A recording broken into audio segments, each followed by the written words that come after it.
का नाम था विजयनगर और उस राज्य में एक सुनसान झील थी जिसे लोग नयन झील कहते थे।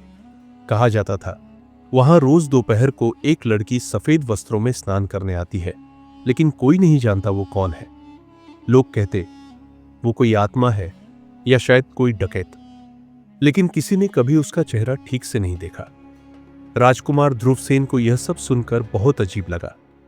एक दिन वो अपने अंगरक्षकों से छुपकर उसी झील के पास पहुंचा और फिर जो उसने देखा वो उसकी सांसें थाम देने वाला था। झील में एक अत्यंत सुंदर कन्या स्नान कर रही थी, पर जैसे ही वो बाहर आई उसने अपने चेहरे पर गाढ़ी कालिख पोत ली। दो चेहरे, एक पहचान राजकुमार ने रोज आकर उसे देखने का निश्चय किया। कुछ ही दिनों में उसे समझ आ गया कि ये कोई साधारण लड़की नहीं है। उसके चलने का ढंग, उसकी आंखों का तेज और शरीर की भाषा वो रॉयल थी। राजकुमार ने उसका पीछा किया और पता लगाया कि वो एक गरीब किसान की बेटी के रूप में रहती है। नाम था चंदा। लेकिन एक दिन बारिश से भीगे उसके कपड़े में से गिरा एक आधा जला राजघराने का लॉकेट जिसमें खुदी थी प्रिया। ध्रुवसेन सन्न रह गया।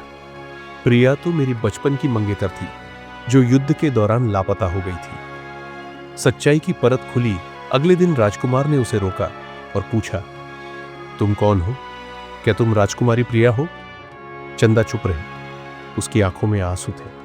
फिर उसने कहा, हां, मैं वही हूं। जब शत्रु ने हमारे महल पर हमला किया, मुझे जान बचाकर भागना पड़ा। मैंने कालिख में अपनी पहचान छुपा ली, क्योंकि राजकुमारी की तलाश में दुश्मन आज भी है। भावुक मोड़ और चौंकाने वाला सच। ध्रुवसेन ने तुरंत उसका हाथ थाम लिया। अब मैं तुम्हें और छुपकर जीने नहीं दूंगा। उसी रात उसने सभा में ऐलान किया कि राज्य की असली रानी मिल गई है। पूरा राज्य चौंक गया। लेकिन तभी सामने आया एक और मोड़। प्रिया ने कहा, मैं रानी बनने नहीं, एक आम स्त्री बनकर जीने आई हूं।